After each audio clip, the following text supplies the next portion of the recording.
Hi, in today's video I'll cover how to tin a wire, how to solder a USB connection, Micro Mini AOB, this method applies to all, and how to use a multimeter to test your connection.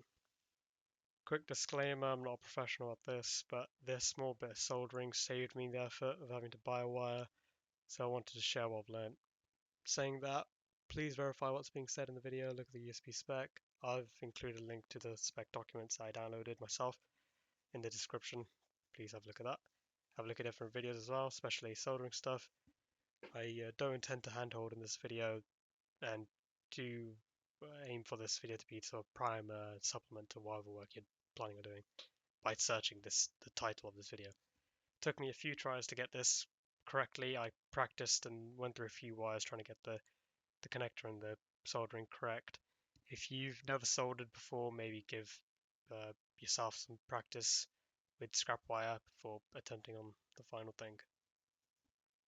So what you need is a soldering iron, obviously, some solder, top right picture there, some original wire that you're going to be like replacing the head of.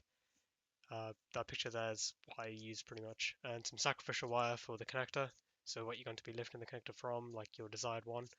A blade for sacrificing. You'll need something to kind of chop away, kind of clear out those terminals, or clear a path to those terminals. A lighter for stripping wire. This is what I use for stripping wire. Uh, if you already have something at home for stripping wire, then use that. But this worked well for stripping those like tiny wires. An insulator like electrical tape to wrap up your work when you're finished.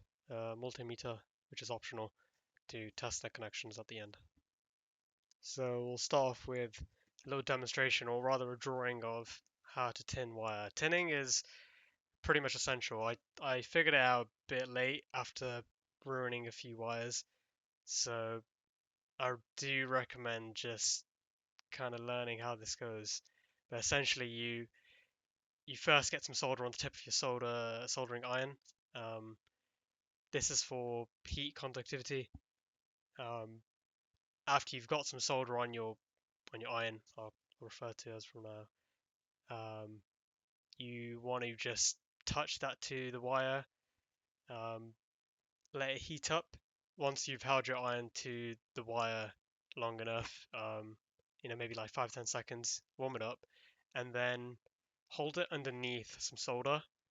So like have some way of kind of erecting your solder so it stays on its own.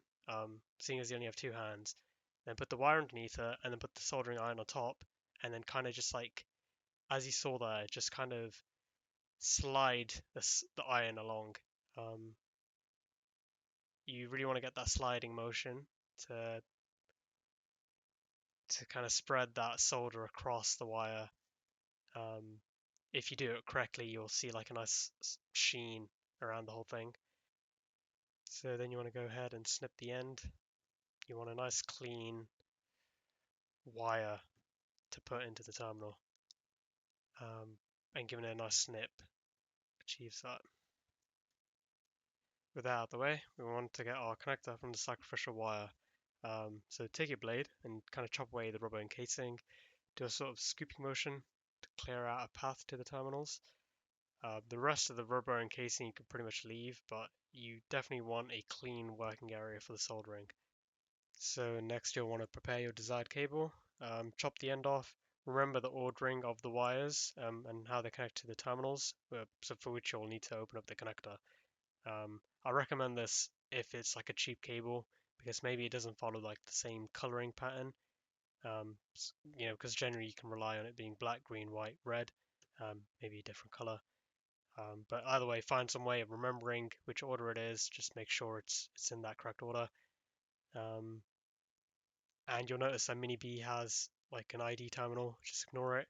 In that case, don't put black next to green. Skip one terminal in between black and green. Before we get to the soldering, quick note on the setup. I'm in the kitchen because then I can use the ventilation fan. You don't want to be inhaling the solder fumes, they can irritate your lungs and throat. And you also don't want to be eating or touching your face without washing your hands after soldering.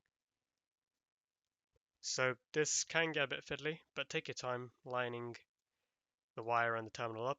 Put the wire fully flat on the terminal and press the iron to the wire. If it's tinned, it should just weld to the terminal straight away, pretty much. You want to make sure it's a clean connection. Definitely avoid any touching between the terminals, as you can see in the X marked picture. That would be particularly bad if you short circuit the power rails on the left and the right, the black and the red. Or, rather, you short circuit the terminals like that they're next to. So if you short circuit black and green, it could damage the device that you plug this wire into, or wherever you use this wire. So this bit is optional if you have a multimeter. If you don't, I do recommend you buy one, because if you wire up the terminals and the connector wrong, then you could damage the device or the thing that you plug this wire into. That said, you get your multimeter out, put it to continuity mode. On mine, that's represented by a sine wave icon. Put your two leads in, COM and the ohm symbol. You might want to check your multimeter manual to make sure you do this correctly. You could touch the tips of the two test leads together, and if they beep, then you're good to go. Put test lead 1 on one of the terminals that you've just soldered, and then the other lead on one of the rails within the connector on the other end of the wire. So I've got USB B there on the top right, and I just went around the rails and the terminals. You should test all different pairings of rail plus terminal. This rules out any short circuiting, aka test the black terminal doesn't beep when you put the lead on any of the other rails, only the one rail on the other end. If that's all good, then wrap it in a insulator like electrical tape, and you should be good to go.